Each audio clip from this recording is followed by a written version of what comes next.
open to each other, and we're not afraid of each other, when we're actually, seeing each other with love instead of fear, we can communicate in ways that we didn't really think about before. Anyway, it's time now for Tuesday Morning with Friends with Dove and Myrna and other friends, whomever might want to be in here. I think Regis might be joining in. And so I'm going to turn the mic over to you, Dove and Myrna. This mic is all yours, my friends. All right. Thank you so much, Lynn, and everyone here. Myrna, since I just came on, why don't you start us off? I've been installing Windows 11 for the last hour and a half. I just got a new computer and I had to go from Windows 10 to 11. So I'm really completely not here. So why don't you start us off? Yeah, interesting. It was such a lovely discussion that I was just listening to with Lynn and Gloria and Sharon was there, and it was really wonderful. In fact, this came to mind. They were talking about gay relationships as opposed to, do we judge or not? And I have to show you this. I'm so excited. I'm going to my granddaughter's wedding. Okay, this is Sydney and Danielle. They're getting married. It's going to be a gay wedding. It's very, very exciting. And the relationship has been ongoing for about 3 years. I think this is so beautiful. So I just wanted to share that. This is Sydney. She's getting married in September. So everything is exciting, no matter what it is. And, I don't think, we judge. I think we're much more aware today of relationships I think our minds are much more available to just be happy. And that's all that counts. Just be happy for each other, for ourselves, no matter what we decide, no matter who we are. And we're all just one entity, one consciousness. We're all joined. It makes me see more than ever that we are joined. And in fact, today's lesson is about joining. Actually, to take off from yesterday's lesson, yesterday is if it was sickness is a defense against the truth, and today is when I am healed, I am not healed alone. And I looked at that, when I'm healed, I am not healed alone. And I read the lesson, which was really a review of lesson 137. And the first thing that jumped out at me is that anything that opposes God cannot be real. And what is it that opposes God? Anything that we believe is true in a worldly sense is not real. And it certainly speaks about sickness not being, real. Sickness is not real. And why is it not real? And according to the Course in Miracles, it's really a retreat. It's a shutting off of joining. So when we're sick, we're really just saying, the body is real. God is lying. God is saying that we don't exist as bodies, but God is lying. So it's a constant effort for the ego to insist that that the world is real. And this is just one other effect of the ego's belief. And it gives the body the power to make the separation real. Now we're separated. We're separated from God. We're separated from brothers and sisters. We're alone in our sickness. And it's a further, acceptance of the ego that we stand alone. But yet, we're accustomed to illusion. So it's very hard to see the truth. It really is. We're so accustomed to believing what the world tells us. So to separate ourselves from that and to see the truth. And,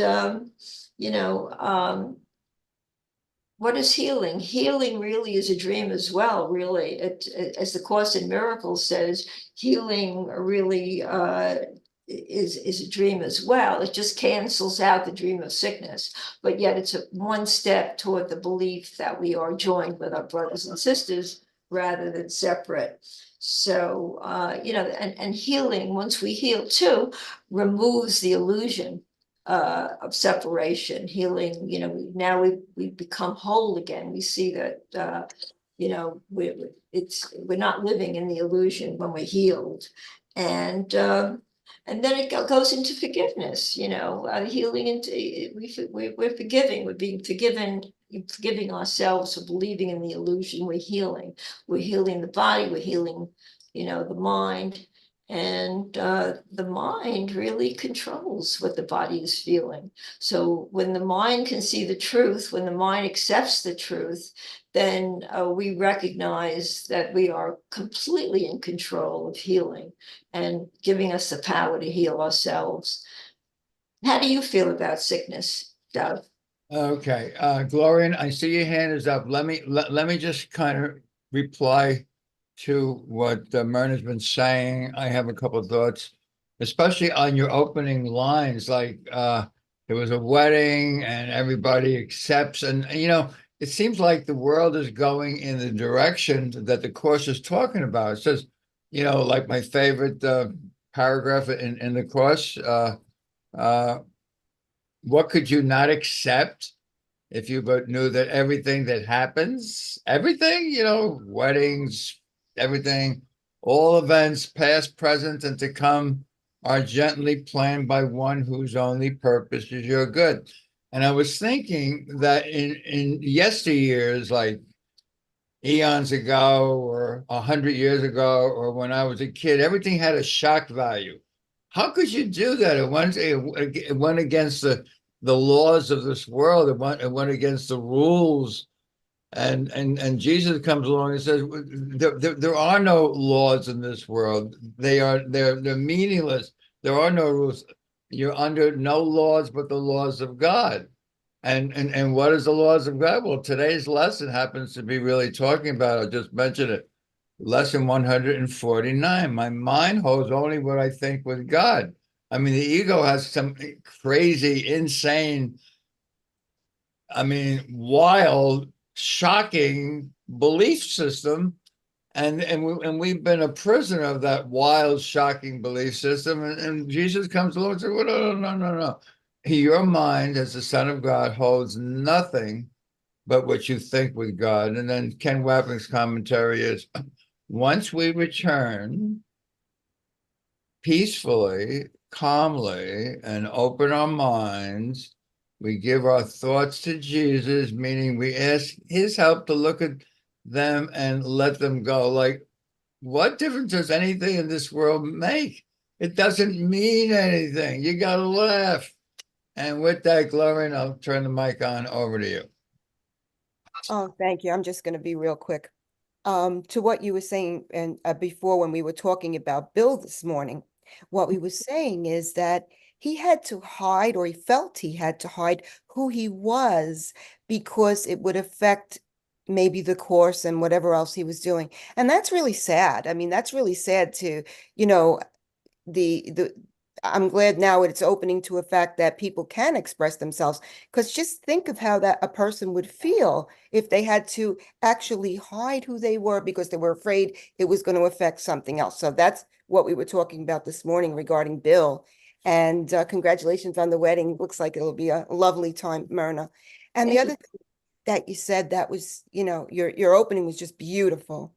And the other night I was listening, I guess it was a Thursday night, I was on YouTube, but the group was talking about like a sentence that said, sickness is insanity. And if you really contemplate that, of course it's insane, because sickness is separation, and separation is insane. The tiny mad idea is insane. So all we have to do is move into the state of acceptance of who we are, and then there's reparation for that, and the wholeness and the healing comes about, as you were saying, Myrna. Thank you so much. Oh, Gloria, and thank you. You say it so well. You really do.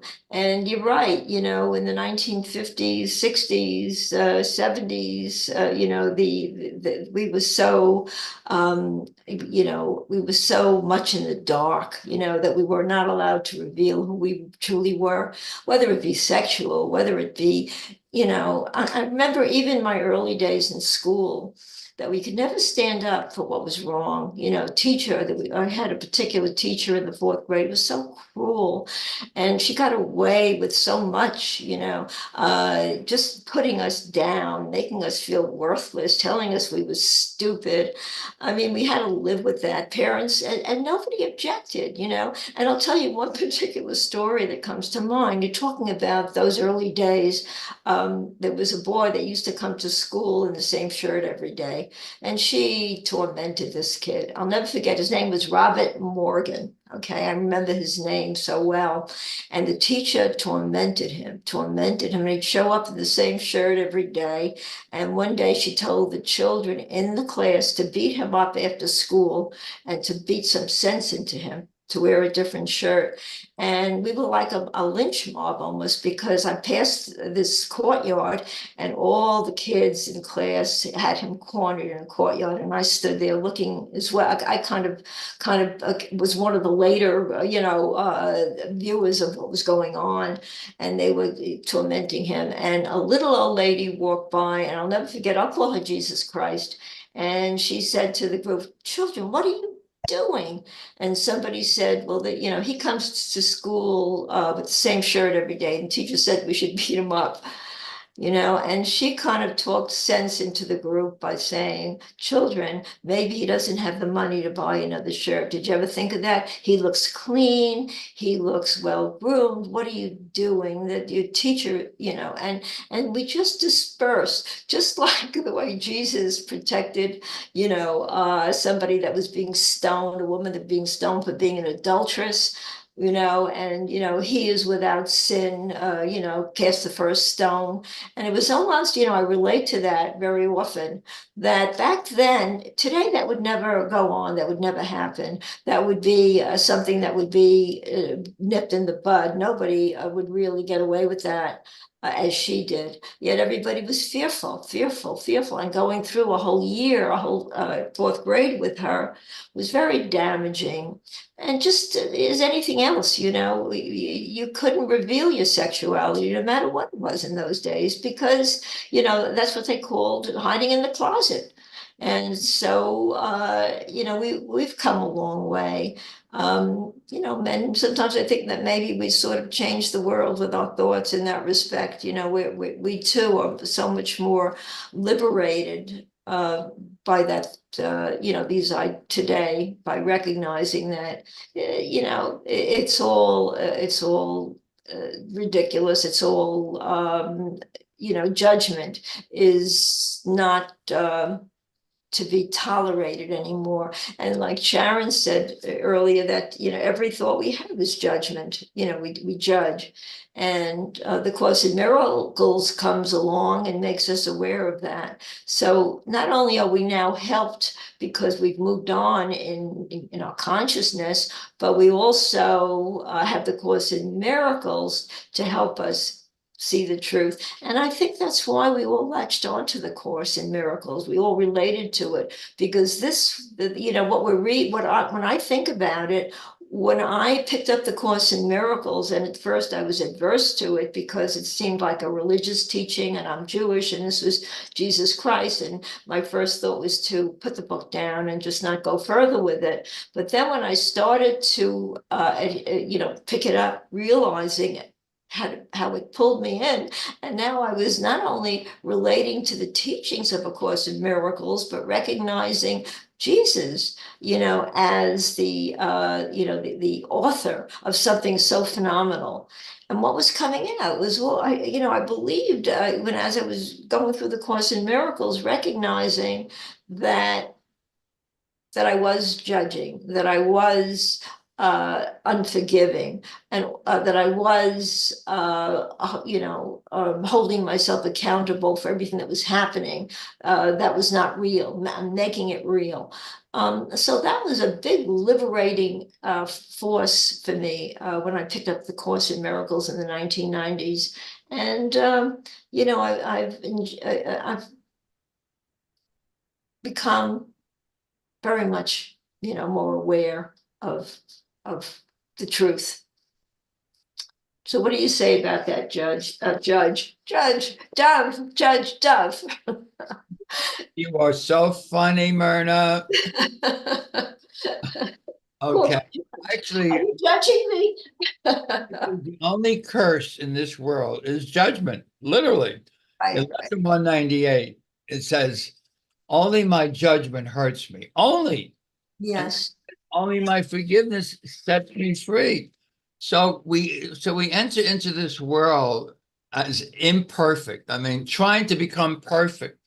And why am I trying? Because I'm judging myself as not perfect. So I'm trying to be perfect. I put up this cartoon in the chat, and I don't know if you had a chance to read it, but the woman on the left says, "I'm afraid to be my authentic self with people because I don't want to be judged." And that kind of sounds like Bill in the office. He didn't, I mean, he was kind of afraid that others would judge. And Helen was the exact same way. I mean, remember, they took the Course of Miracles, scribed it. They never wanted anyone, any of their colleagues, to ever find out, if because they ever found out, they would be embarrassed that they took down the Course of Miracles, right?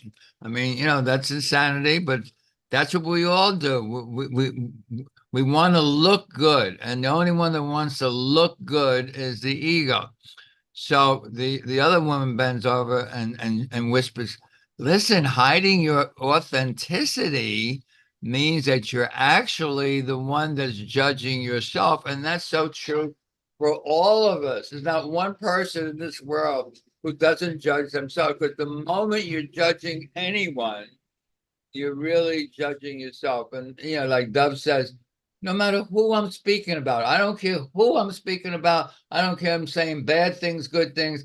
I'm really speaking about myself. If you judge somebody, you're judging that part of yourself that doesn't like being that part, and you project it out on someone else, and you're talking about them like, oh my God, they really need help. No, I'm the one that needs the help. You got to laugh. I mean, the whole world is an upside down world. It's a mirrored world. You're always looking in the mirror. You're always seeing yourself. And if you don't like what you see, you're talking about yourself. You're always speak. There's only one self. It's not two. I mean, the biggest mistake that we make in this world, it's a mirrored world, a world that doesn't even exist. It's a virtual reality. Is we think there's other people out there. There's no one out there. He tells you that. Chapter 18, section 6. There's nothing outside of you, Dove. This is what you must ultimately learn. When are you going to learn it? If you don't learn it now, you're never going to learn it. You got to laugh. Gloria, I see your hand up. And by the way, everyone here is, if you want to share, you want to just raise your hand, just like Gloria. She's a veteran at this. Gloria, the mic is all yours. Oh, thanks. I wasn't really sure if this was a community dialogue or a lecture or what have you, so I'm glad. Lecture. No lecture. No, but you know what I mean, a discussion between the two of you. I didn't know if it was open, so I'm glad of to course, be able please, to. yeah.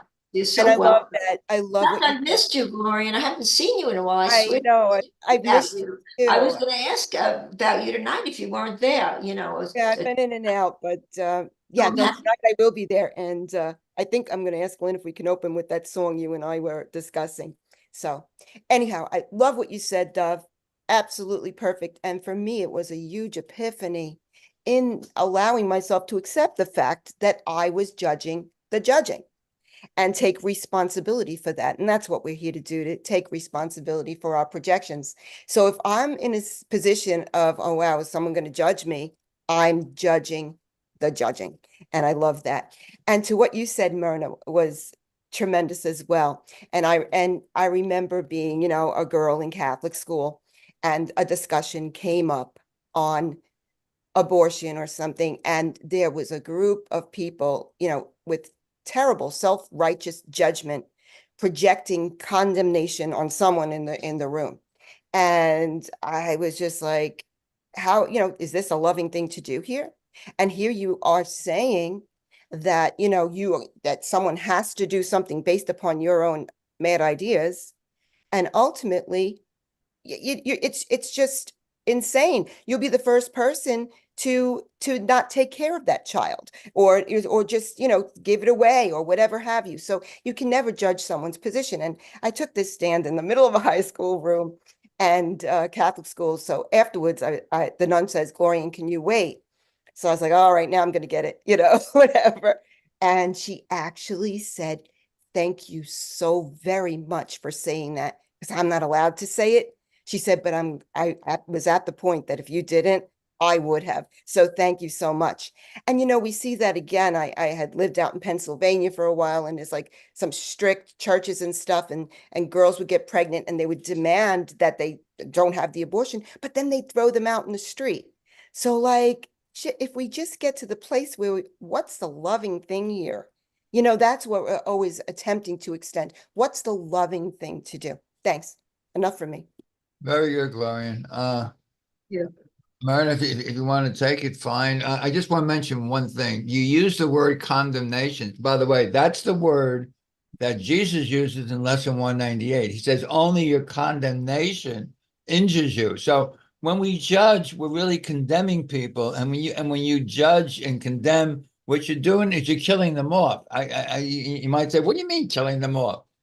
Well, in the old days, if you judged someone shouldn't be a member of the tribe and you kicked them out of the tribe, they went off into the wilderness to die, because they are either part of your family, the part of your oneness, the part of your tribe, or you're judging that they don't belong in your tribe. You're murdering them off. That's exactly the way Jesus looks at it. He says, do you want to be right or happy? Choose one. You can't have both. And then he says, if you want to be right at the expense of someone else's being wrong, you're murdering them off. He uses the word murder for making yourself right and someone else wrong. I mean, he tells you that the world is a slaughterhouse. I mean, why is it a slaughterhouse? Because everybody thinks that they're right and others are wrong. You gotta laugh. Myrna, over to you. Yeah, I was listening to what, Gloria said about attending Catholic school, and I remember thinking when I was in, I think it was high school, and there was talk about one of the girls who was pregnant, and I remember thinking, if I was pregnant, I'd probably just go to the highest floor of my building and just jump off the roof. That's exactly what I was thinking. I would probably have killed myself if I was pregnant. That was the thinking in those days. I remember I was working for a company actually, and it was an insurance company, and the main office was the office I was working for, and my boss was the general manager, and there were various different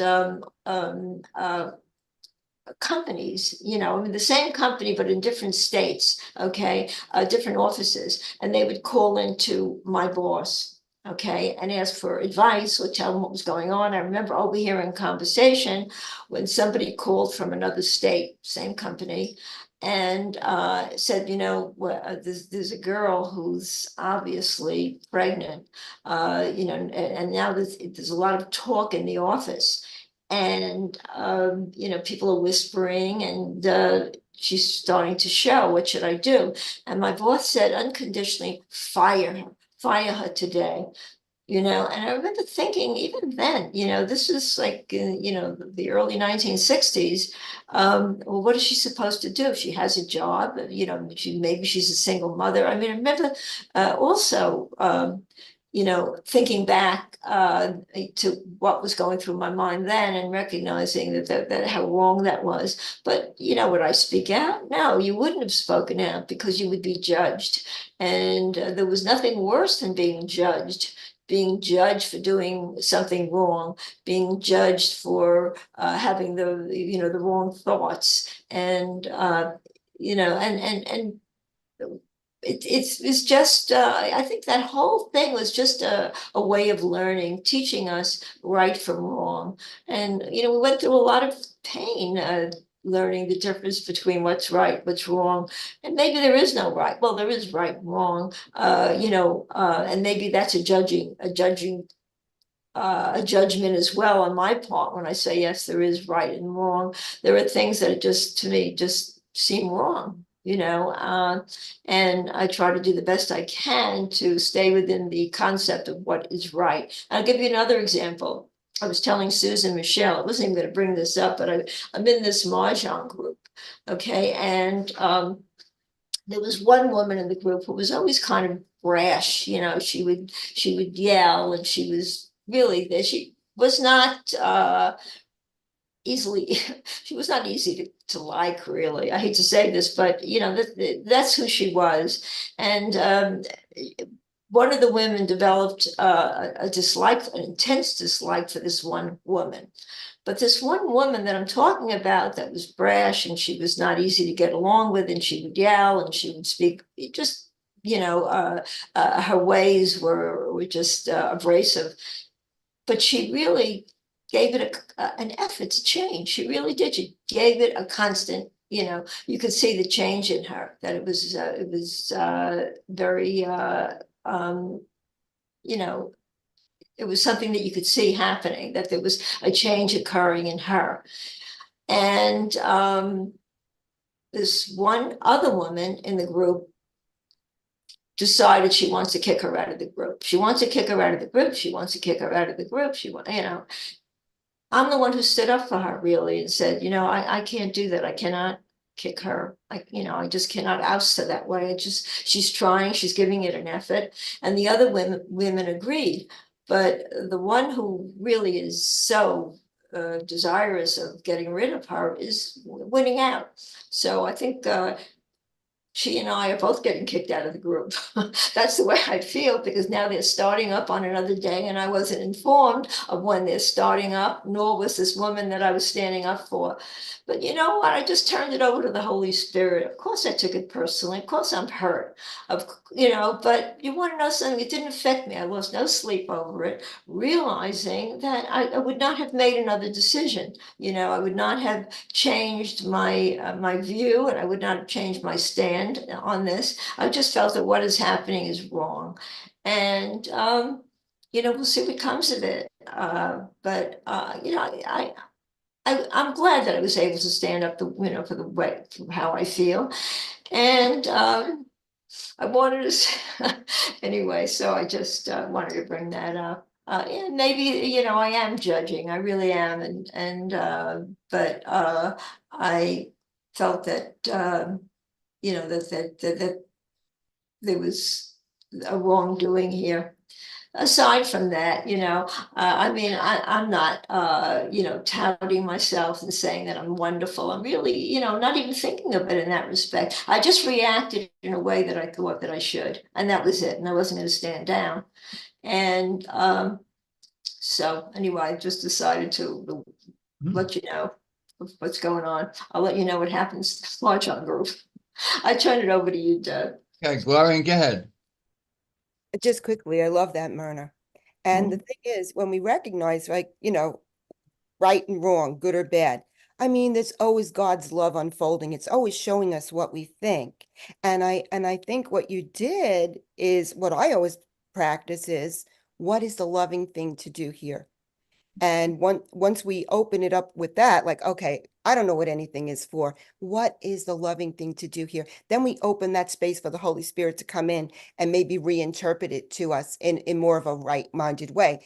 And I agree with you. I think we both agree on the fact that, sometimes there has to be boundaries set and stuff like that. And, Joel always talks about world discernment. There's things in the world that you have to, if someone's coming at you with a knife, you back up, or you somehow try to protect the body. That's just using world discernment. But the healing comes at the level of the mind once we recognize that, what is this showing me? If I'm attached to the idea of something being right or wrong, all it's showing me is what I really think, and beyond that is God's love being unfolded to my own self, which there is only the one self. So thanks. Thank you, Gloria. And the way, it's funny. What am I feeling about this? I feel that if somebody gives puts an effort to really change, okay, how can you not be forgiving of them? You know, I mean, and I realized I never disliked her. You know, I never disliked the person that, you know, was the target here. But if she's showing an effort, a true effort to really be, you know, to change and to not you know, carry on as she was, and you know, she deserves a chance. And you know, that's what was going in, you know, going on in my mind. And anyway, but thank you, Gloria, and I kind of appreciate that. Anyway, what do you think, Dove? You're muted, Dove. Dove, you're muted. Sorry. I said, I don't think. I look to step back and let him lead the way.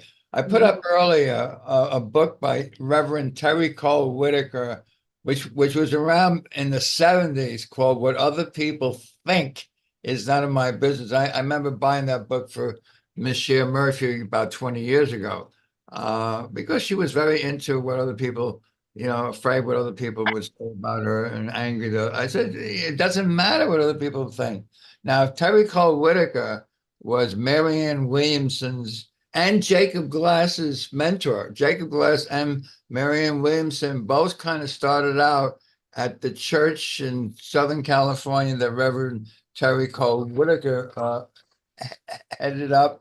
And that book was a very famous book. It was so famous that I just, when I was looking for it, I uncovered, and Regis, I think, jumped on it. I uncovered that Wayne Dyer has a YouTube video called "What Other People Think Is None of My Business."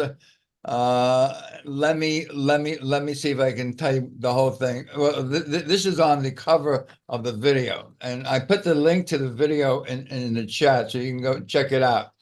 It says, "What other people think of me is none of my business. One of the highest places that you can get to," are you listening? "One of the highest places you can get to is being independent of the good opinions of other people." And of course, he was very kind when he said of the good opinions. I mean, most opinions of you are, what kind of a person are you? So he's saying, and you know, even people that think well of you, like, it doesn't really mean anything. You got to laugh. Back over to you, Myrna. Yeah, it's what people think about you that we, you know, that we place so much emphasis on, I guess. I've come a long way, I guess, because I really don't care what people think about me. I mean, I want people, you know, you want to react in ways that, you know, that are, you know, that sort of complement the way you're feeling, and you want to get that out there. You know, you want to get the truth out in the way you feel, and the way to do that is just to be yourself, and just you know, just express your own authenticity, like this thing on the chat, you know, this little script that you put on the chat. Hiding your authenticity means you're actually the one judging yourself. And isn't that true? When we can't be ourselves, when we do not relate, you know, the truth of ourselves to ourselves, even, and we hide it, we're not really, then we don't really know who we are. And what is your authenticity? To really express yourself according to the way you feel. And Ken Wapnick said something once that I truly believe is so, that it doesn't matter what you say, as long as you say it peacefully. So as long as my thoughts are peaceful, no matter what I feel like saying, you know, is the way I feel and how I want to express myself, and as long as it's done in a peaceful way, and I really, you know. I feel that when something is not peaceful, when a person is not expressing themselves in a peaceful way, I sort of just kind of move away. I won't retaliate. I won't, you know, argue in any respect.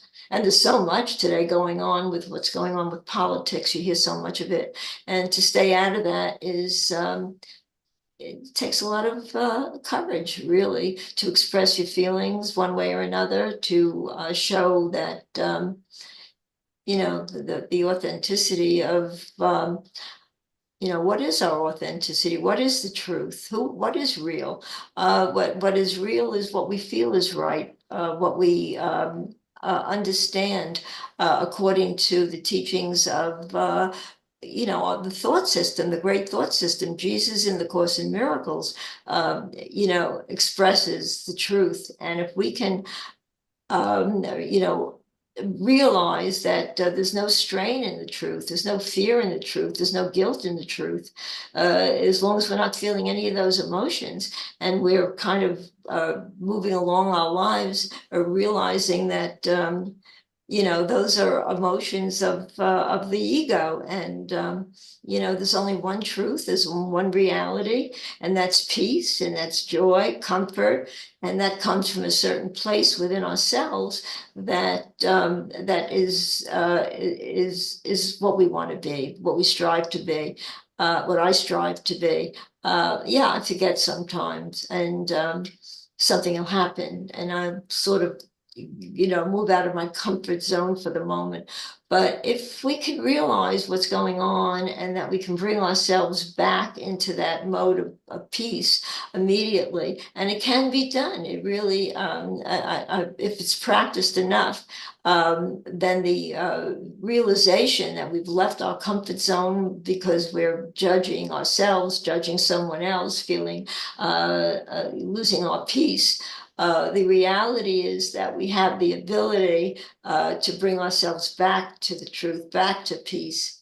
And that comes with a lot of practice. It comes with a lot of knowledge. It comes with wisdom, and it comes with the idea that we need to just be in that place of oneness, of peace, and then nothing else matters. The world just disappears. It really does, because what's going on outside of us really suddenly has no meaning. We realize that everything is within ourselves, that the illusion of the world can be seen much more clearly. We recognize it. The illusory aspect of what's going on around us becomes so small in contrast to the peace within, that we can constantly the peace within that we constantly strive to keep, because that's the only way to feel peaceful. And I think too that once you get to that place, then you realize that there's no, I don't need to be sick.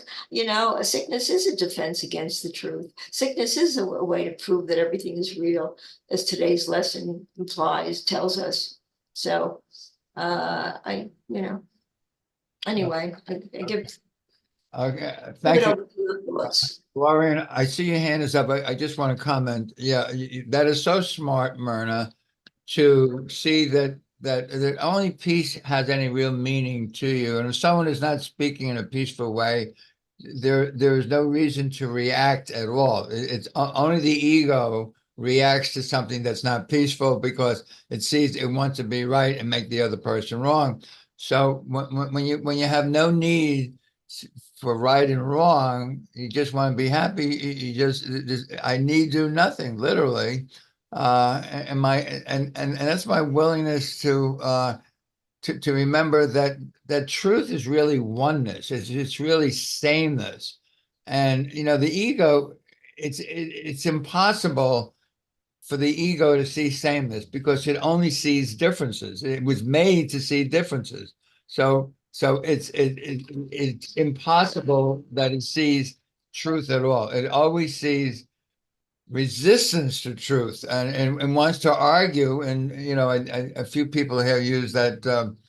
I think it was Lenny Rose who started it.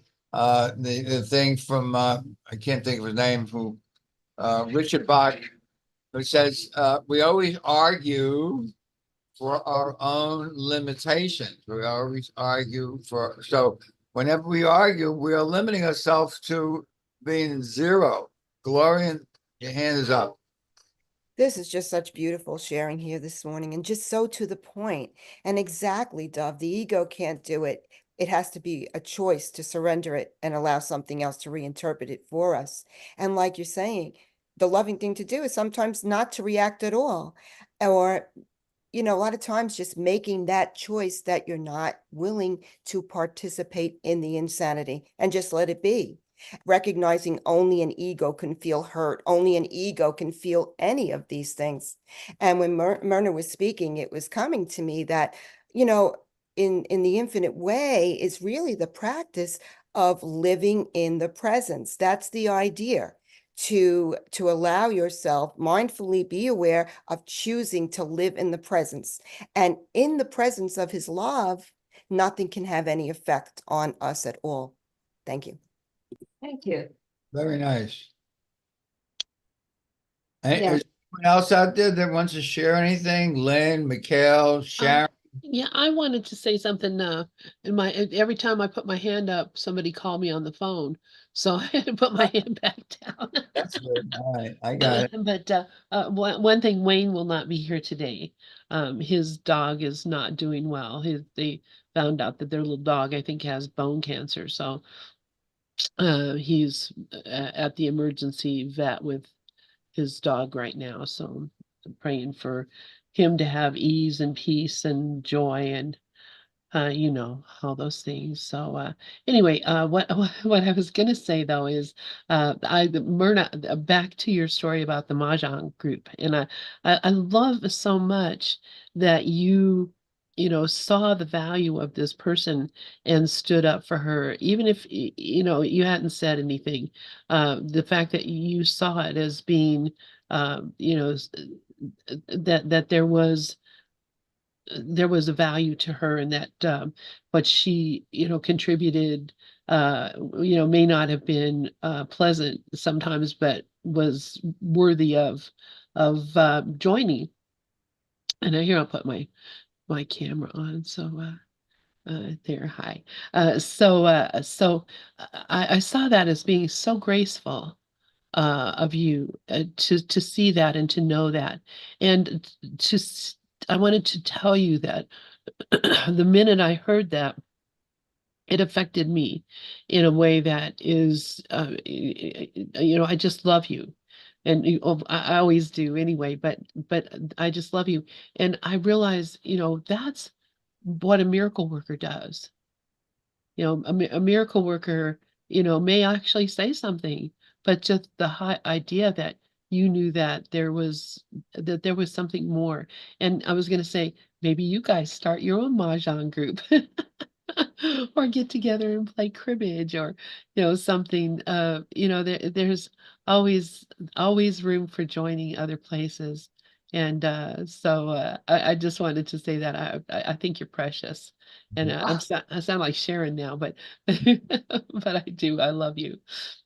Okay, I just want to say Myrna, full of grace. Yes. Yeah. Yeah. But it's funny that Lynn, I just want to comment that yes, I am going to start up another group with this one woman, because there's one other woman that is also standing up with me, and so now there are three of us. All we need is one more, and we have our own mahjong group. And I am going to be with this one woman who is really, and I do feel love for her in my heart. I really do. I don't want to see her, being judged that way. Anyway, so I'm so glad you mentioned, yes, it always works out for the best. I know that. And yeah, so we're on our way. But thank you for really contributing. And I love your authenticity, what you was speaking about earlier. You're so open about yourself and about, the aspect of just opening up. And I just think that, it's just beautiful, really. I just like that you were talking about yourself, and it's we're all together in this. We're all loving entities, and that's all that matters. No matter, when you were speaking, what was coming through was love. It really was. It was coming through for love, of just being able to express the truth of who you are. And if we could all do that, wouldn't it be a wonderful world? Because we're expressing ourselves and how we feel in a way that really sort of brings, the love that we're feeling. Somehow it brings it all together. It does. So I really appreciate that too. Thank you. Yeah. Yeah. Thank you. Thank you. Yeah. So what else do you have to say, Lynn? I love listening to you speak. Is there anything? It just is Really? wonderful to have this ability to hang out together and to express love for each other. So and I love that you're willing, and I love that everyone that's willing to come in. That's, I think, we talk about what's different about this group, and what's different about this group is that if we're begging, it's starting from Dove from the very beginning. When I first met him on Gather, the first thing I think he said to me is, when are you going to take a time to teach? And I was shocked. Well, first, because I was already taking a time with Regina.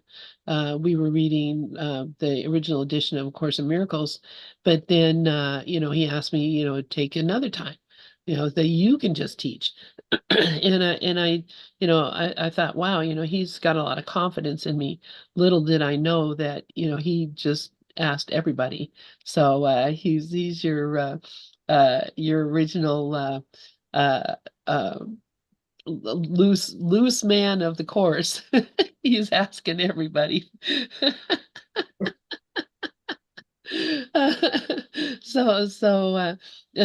look at this. I mean, this all came from, that desire to hear everyone share everyone's voice. And we get all these beautiful, beautiful beings who want to come and join us. So anyway, that's all I wanted to say. Thank you. And I will turn it back over to you guys. So so Dub was the original who started all of this. Is that you, Dove? Did you begin this whole, aspect of the group starting this way? How did you start? I'm curious. I never really knew the whole story. Well, actually, it goes way back to like 1980.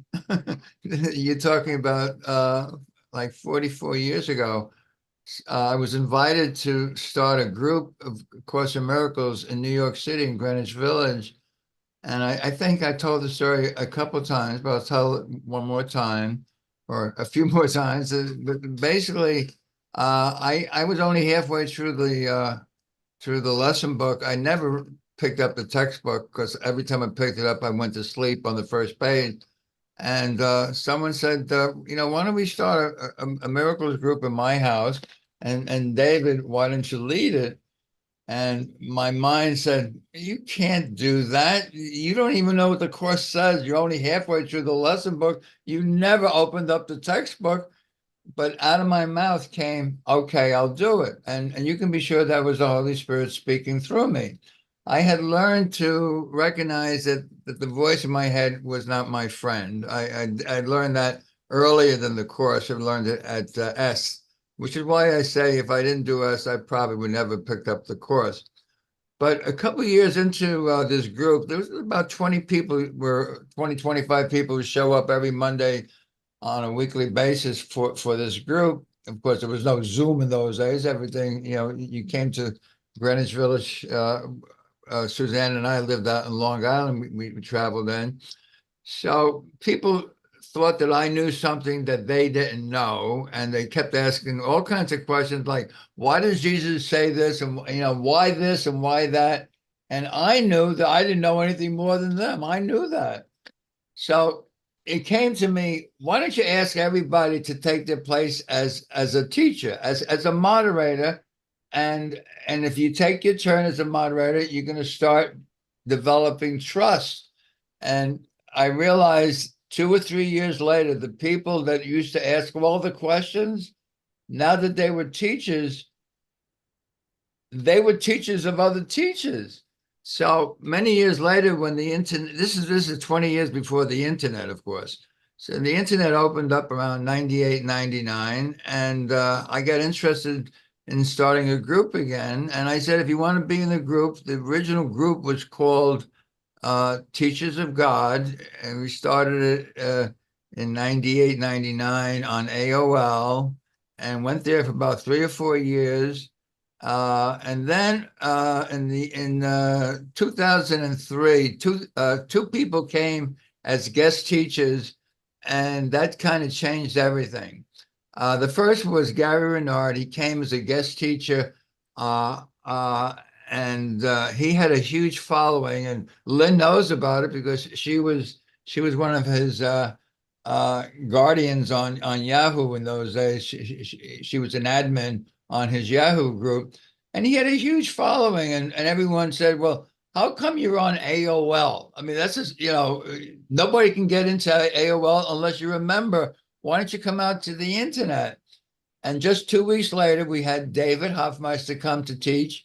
And he also had a big following. And people said, why are you on AOL? So Linda Cart, who was a member of the original group, said, I guess it's time for us to go to the internet. Do you know where? And if I told you that I was already on Pal Talk, trading stocks in those days, I was doing day trading. And I said, I know a place where anyone can open up a room and do anything that you want, and it's on the internet. She says, where is this? It's Pal Talk. That's how Pal Talk started. But in the first year, all we did is have teachers like Gary Renard, John Mundy. I even asked my good friend who did not come, Ken Wapnick, he didn't come, but almost everybody else came. Robert Perry, Reverend Tony, et cetera, et cetera. Okay. The next year, we said, if you want to be here, you got to teach. And people like Cher Murphy, who Sharon knows very well, she became one of our original teachers. And every day we had a different teacher. One was Lenny Rose. One was, I can't think of her name, from Boston. Anyway, but Vicky Poppy, well, there was Vicky Poppy, but she didn't come in then. Lee Catalano. Lee Catalano, yes, thank you, Lee Catalano. And Lee was kind of the captain of the teachers, and everyone had their schedule. And Regina started with us in 2005. Lisa Natoli, 2005. Lynn came in like 2008, 2009. And people who started teaching became teachers of other teachers. So it shows that the idea of developing trust, which is section 4 of the manual for teachers, is really all about to be a real teacher of God, you got to trust that Holy Spirit is speaking to you and through you. You're not the teacher. You're not the teacher. Now, those people say, well, I'm not ready to teach. They're definitely still in the ego, because the ego says, well, no, the future, in the future, I'll be there. No, there is no future. Trust happens either now or never. I mean, so ACIM Gallery became a place where people develop trust.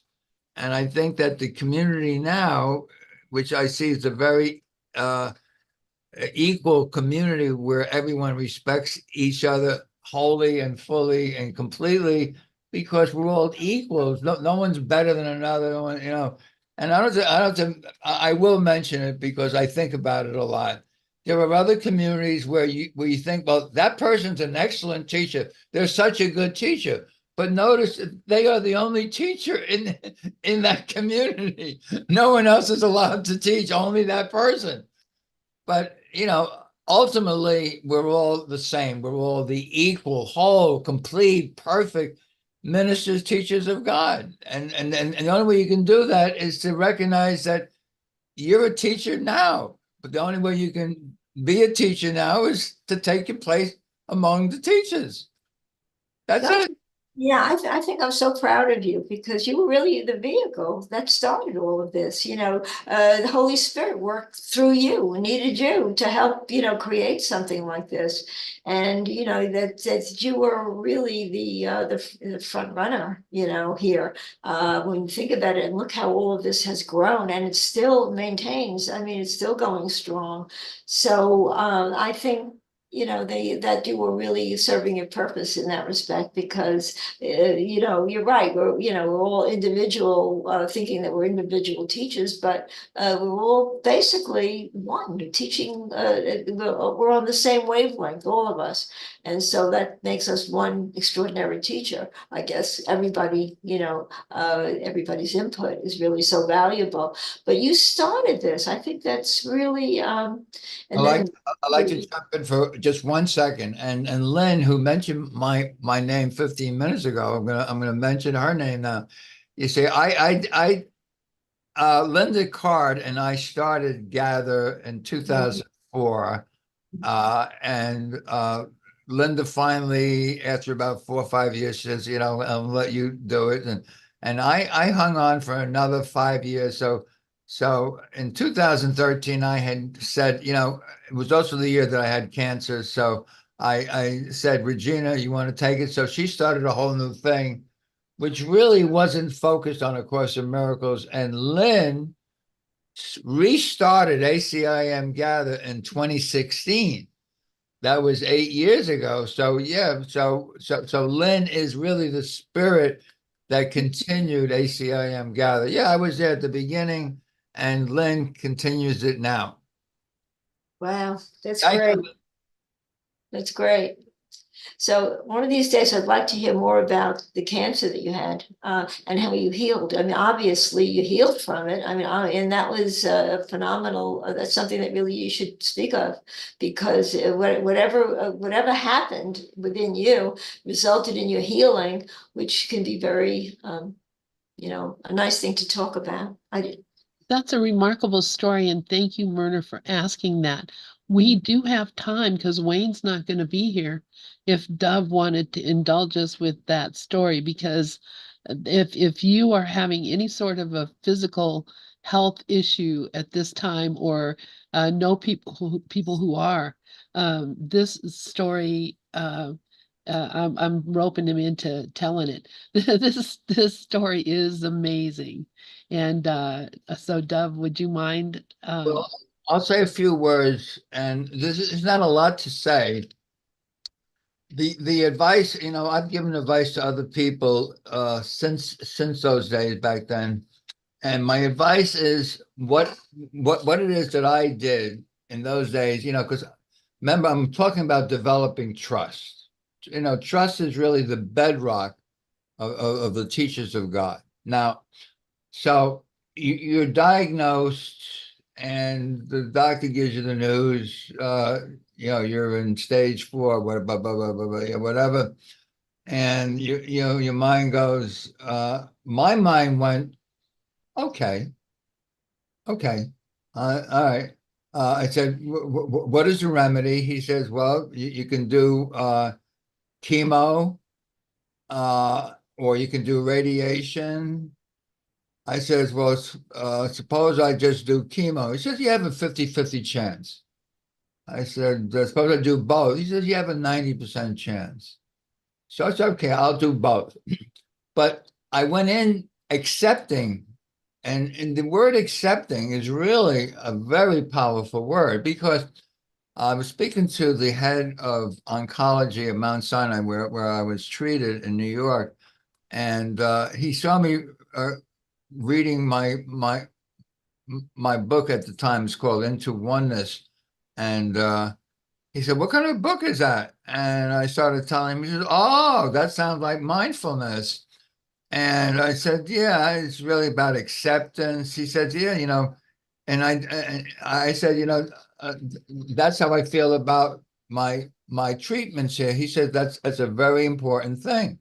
He said, most people come in here with a very resistant to treatment, and that resistance to treatment makes it very difficult for us to treat them.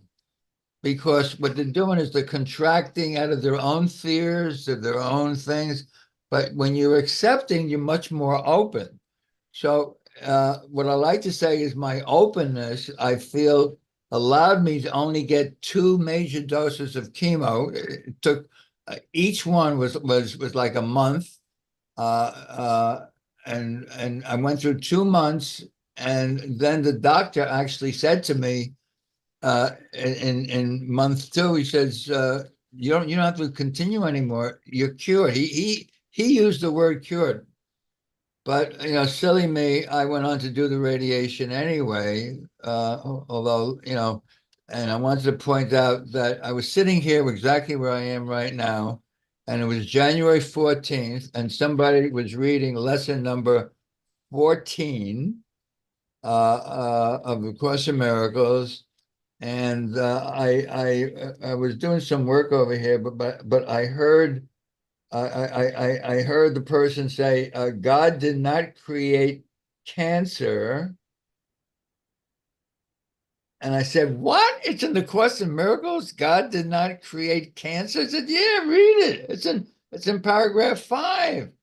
So I looked and said, God did not create cancer or heart attacks or whatever may arouse fear in you, so it's not real. I said, wait a minute. If it's not real, why am I doing radiation? I called the guy up. He says, you can't stop your radiation. I'll report you to your wife. I said, you can report me to and that was one of the best things I did, because I had already gone through like 26 radiation treatments out of a prescribed 35. And I got to tell you, if I did all 35, I may not have been here anymore. But I stopped at 26. That was the last day that they saw me, and that's the story I got. But the advice I would give to anyone who has any kind of well, a verdict that you got to get chemo, something like that, is be willing to just accept things as they come on a daily basis. Don't be afraid. Just trust that everything is happening for you. Just trust that everything, and that's exactly what the Course says. It says it in 2 or 3 places. Everything here happens for you. Nothing is happening against you. Wow, that's quite a story. It really is, because I mean, it says it all. You use the word acceptance, and I know, you speak about, accepting, and that's the perfect example right there, that you accepted. You did something, obviously, you did it right.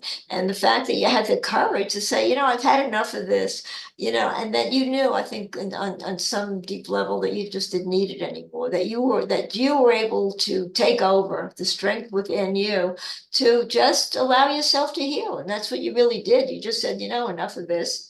My question is, when you went through all that chemo and radiation, were you very sick from it, or did it ever affect you adversely? Well, that's another story. I'll take a minute to tell that story. I did say they gave me 2 major doses of chemo. I didn't go further than that, but the formula for chemo, is your height times your weight. So my height at that time, I'm a tall guy. It was like 6'3", 6'4", and I weighed in those days about 230 pounds, which is a lot. Right now I weigh like 185. And so, by the way, I should mention that because of the radiation, I dropped 40 pounds because of the radiation. Well, that's mainly because I had cancer in my throat area, and they told me that if I don't change the way I eat, which means eating through a tube, I probably won't be able to eat at all, because the throat would swell up from the radiation, and the pipe would be closed, and I couldn't eat. So I lost 40, 45, 50 pounds during that 3-month period, 2-month period. Make a long story short, the idea of weight times height dictates your chemo formula, or dosage, I should say, meant that they gave me a massive dose, which knocked me for a loop. And I was in the hospital for 7 days because my immune system went zero, knocked out my immune system completely. They had to bring me back up. It took 7 days to do that. That's the time I asked Holy Spirit, why am I in a hospital? He said, you're being perfectly cared for. So I am being perfectly cared for, but I was wondering why I get my immune system knocked out. And that's when I realized what acceptance is all about. If you're into acceptance, you don't need a major dose of chemo anymore based on your height and your weight. And in fact, they came up with a five answer 20 questions with either a 1 or a 5. Like one of the questions was, if you went to a good restaurant and was having a meal, and a family of a mother, father, and a couple of kids who were yelling and screaming sat down at the table next to you, would you call the waiter over and ask for a different table far away from this family on a 1 to 5, and 5 being well, it doesn't matter. The 5 being no, I fully accept. The one is yes, I want to get out of here. So I want to get out of here is that you resist any outside abuse. 5 is I'm fully accepting. And I came up with 20 questions, and the doctor actually asked me, do I want to maybe make an experiment out of it? And I was thinking about it, and I was really doing the Course in Miracles. I realized that's only going to sideline me. So I said no. But I realized that by accepting, you're opening yourself up, and you don't need the same amount of medicine that somebody who's closed down needs. And I think that's very helpful to some people. So you figured it out. That's what you did. You figured out exactly what was, what was right for you. And very few people would do that. You took your height and your weight, and you kind of, you sort of, rectified everything based on what you were, by the data actually you were given. So that's really something. Yeah, I think that if it wasn't for the Course in Miracles and the fact that you were already, a soul of understanding, that you probably might not have survived the way you did. I think the Course in Miracles was really your saving grace. That's really how I see it, because because something so important came out of it. I like the way, you very often put up on the chat, except, what could you not accept if you knew that the one everything was planned for you by the one who was planning your, who you rely on to, to give you the healing you need. What could you not accept if you knew that everything is planned for your perfect peace and your perfect, that is the perfect healing, or I don't know the exact words, I'm not reading it, but basically the words are on the chat now.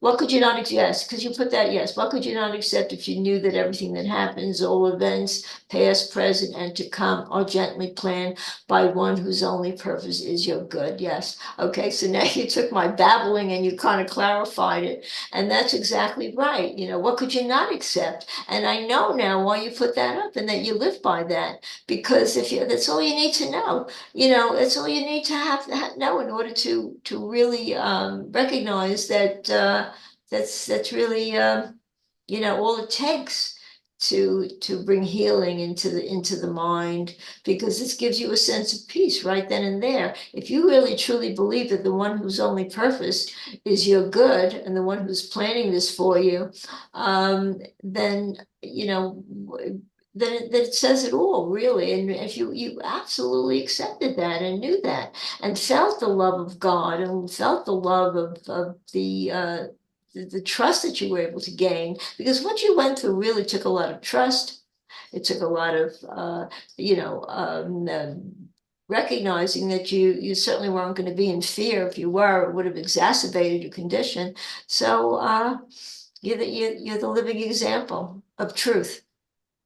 Very good. Thank you. I just want to mention that paragraph 18 of lesson 135, which Ken Wapnick calls the atonement lesson. If I defend myself, I'm attacking myself. The 6 paragraphs before this paragraph 18, from 11 to 17, he says, a healed mind does not plan. So the ego likes to control things by planning and saying, I'm in charge. So 11 to 17 is do not plan. And then finally he gets to 18 and he says, the reason you shouldn't plan is that there's one whose only purpose is your good is planning for you. You got to step back and let him lead the way. So ego doesn't ever want to step back. Ego speaks first and says, well, I know the best way for me. I always know the best. No, I do not know what the best is. That's why my mantra lesson is lesson 25. And lesson 25 says, I do not know what anything is for. We don't.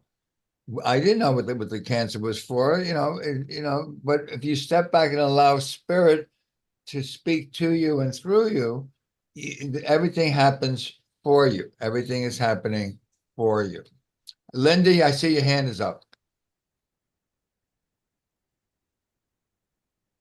You might have your mute on. I think I got it unmuted.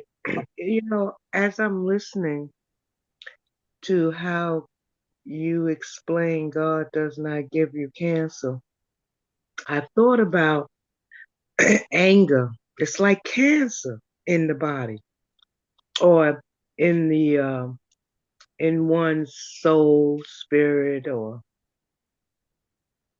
as long as they're meditating on it and thinking about it.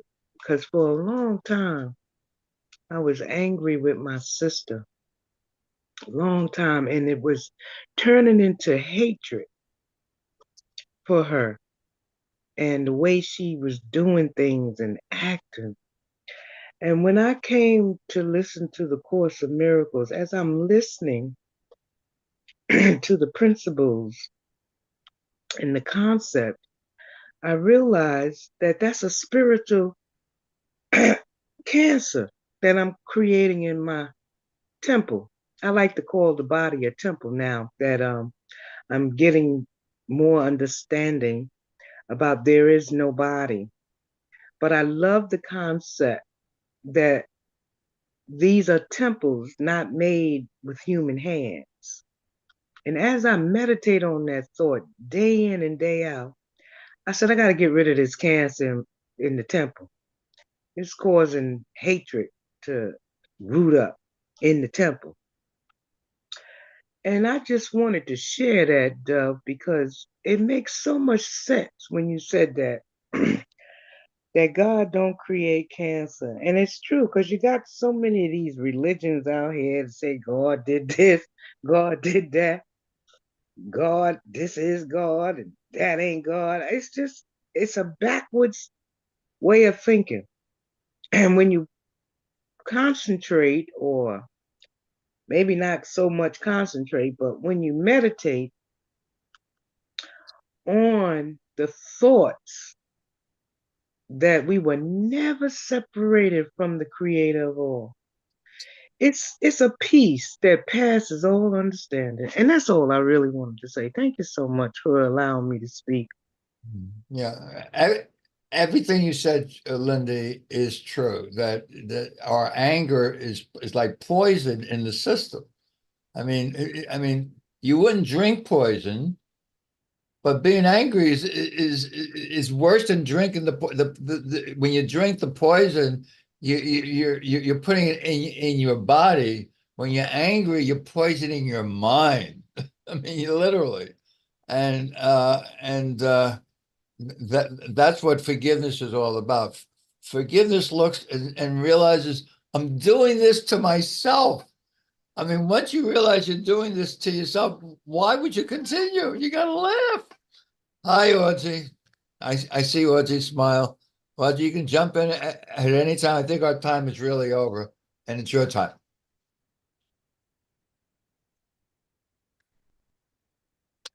All right. So I guess, are you guys complete? I guess we'll go ahead and close this out. Yeah, Wayne is not going to be here today because his dog is not doing well, as I mentioned that earlier. But anyway, Ozzy, if you wanted to say something, for sure you could, or anybody else before we close out. I see Lindy's hand is up again. Okay. Oh, Lindy? I forgot to take it down, Oh, sweetheart. okay. Very good. I apologize. Let me find out how to do this. All right. And tonight's Tuesday night, and we have a meeting again at 7 o'clock. Right, and we're doing the Joel Goldsmith. This is our Joel Goldsmith night. So Very- I want to invite Cindy Krupp to this also. So you just reminded me I need to do that. You didn't do that, but I Really? guess. Inviting Cindy Krupp? Well, but yeah, because she's studying